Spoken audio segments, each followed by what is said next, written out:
எல்லாரும் எப்படி இருக்கீங்க? இன்றைக்கு வெலிங்டன் எம்ஆர்சி தான் வந்து எடுத்துகிட்டு வந்திருக்கேன். மிலிட்ரி ரெஜிமெண்டல் சென்டர் தான் வந்து எடுத்துகிட்டு வந்திருக்கேன். இது வந்து ரொம்ப வரலாற்று மிக்க ஒரு பழமையான காலாட்டுப்படை இருக்கக்கூடிய ஒரு இடம் தான் இது. இந்த எம்ஆர்சியினுடைய சிறப்பம்சங்களை என்னால் முடிஞ்சளவு ஷார்ட் அண்ட் ஸ்வீட்டாக சொல்கிறேன். இப்போ நீங்கள் பார்த்துருப்பீங்க ஒரு ஏரோப்ளேன், அதாவது வார் ஃப்ளைட்டு நீங்கள் பார்த்துருப்பீங்க. இந்த வார் ஃப்ளைட் வந்து வாருக்கு யூஸ் ஆகி இப்போ வந்து இங்கே நிறுத்தப்பட்டிருக்கு. மக்களுடைய கண்காட்சிக்காக பார்க்கணும் அப்படிங்கிறதுக்காக நிறுத்தப்பட்டிருக்கு. இங்கே இருக்கக்கூடிய இடங்களை வந்து நான் உங்களுக்கு கொஞ்சம் கொஞ்சம் வேகமாக காட்டிடுறேன்.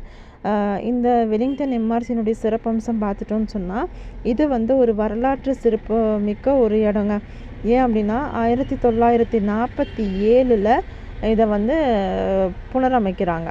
அதுக்கு முன்னாடி 1965 1971 இந்த ஜம்மு காஷ்மீருக்காக பாகிஸ்தான் கூட போரில் இந்தியா ஈடுபடக்கூடிய நேரத்தில் நம்ம இந்தியா சார்பாக நிறைய காலாட்டு படைகளை வந்து தயார் பண்ணி அனுப்பின இடம் பார்த்திங்கன்னா இந்த வெலிங்டன் தான். இந்த இடத்துல இருந்து தான் அனுப்பியிருக்காங்க.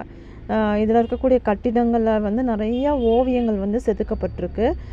இது எல்லாமே வந்து நம்ம இந்தியாவினுடைய சுதந்திரத்தில் வந்து போரில் வந்து நடந்த அந்த சம்பவங்கள் எல்லாமே வந்து இதில் வந்து தெளிவாக வரைபடங்களாக வந்து உணர்த்தியிருக்கிறாங்க. வீரபாண்டிய கட்டபொம்மனை பார்க்கலாம். அதே மாதிரி யாரெல்லாம் வந்து இந்த சுதந்திரத்திற்காக தங்களுடைய இன்னுயிரை நீத்தாங்களோ அவங்களுடைய பெயர்கள் பொறிக்கப்பட்டு அவங்களுடைய தியாகங்கள் வந்து எழுதப்பட்டிருக்கு. அதே போல் இங்கே வந்து டிஎஸ்எஸ்சி இராணுவ வீரர்களுக்கான காலேஜும் வந்து இங்கே இருக்குதுங்க. இந்த கட்டிடம் பார்த்திங்கன்னா இந்த மெட்ராஸ் ரெஜிமெண்டல் சென்ட்ரு.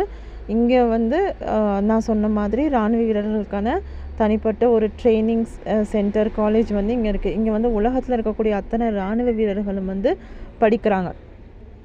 அவங்களுடைய எப்படி அவங்க வந்து போர் புரியுறாங்க அப்படிங்கிறத வந்து இங்கே சிற்பங்களாக செதுக்கி வச்சு காட்டுறாங்க.